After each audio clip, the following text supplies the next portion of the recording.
Ano ka nga muna? Uminom ka muna ng tubig.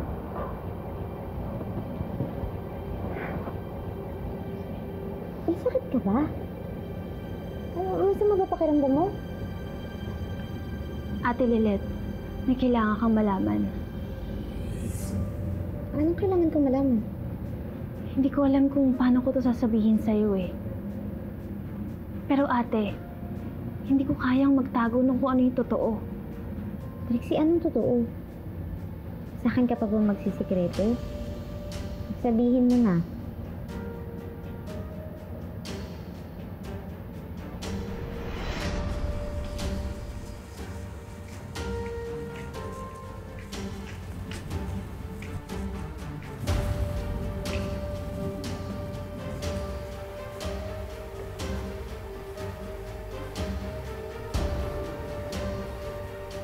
Patricia.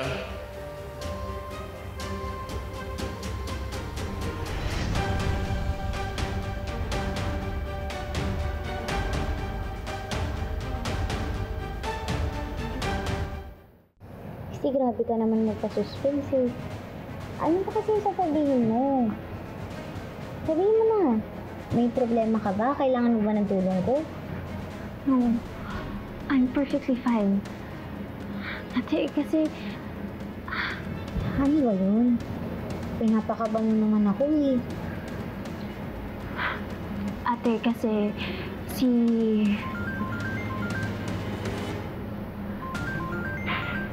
Mom. Sige, sagutin mo na muna yung tawag dito, Patricia.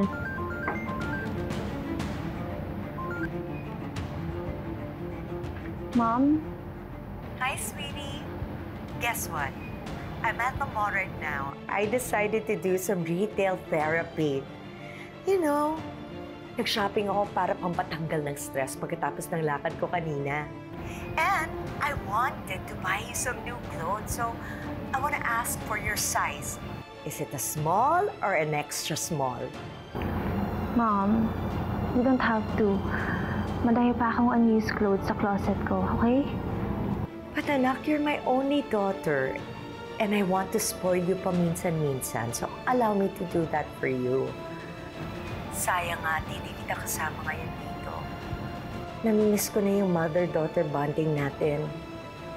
It would be more fun if you were here, anak.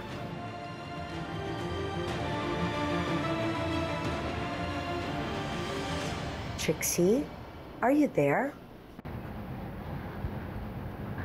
Yes, Mom, I'm listening. Is everything all right? You don't sound like your usual self. I'm fine, Mom. I'm here with Ate Lilet and Dad for dinner. Oo nga pala. I remember, so I won't keep you any longer. I know that you've been looking forward to spend some quality time with your dad and Lilet. But please remember na kahit hindi tayo madalas makapag-bonding, at kahit na hindi ako perfect mom, always remember that I love you. I love you very much, Trixie. I love you too, Mom.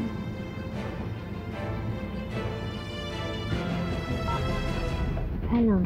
Kamusta daw si Tita Patricia? Okay naman siya. Nangangamusta lang sa dinner. She sends her regards. Ano na pala yung importante sasabihin mo? Nag-worry lang kasi ako kay Mom. Minsan, napapansin ko na she's acting differently pa din. Nakwento ko naman sa'yo before, di ba, na hindi na siya nag-open up sa akin like she used to. I don't know. Siguro, naninibago lang ako. Or praning lang ako. Ate Lilet, I'm a law student.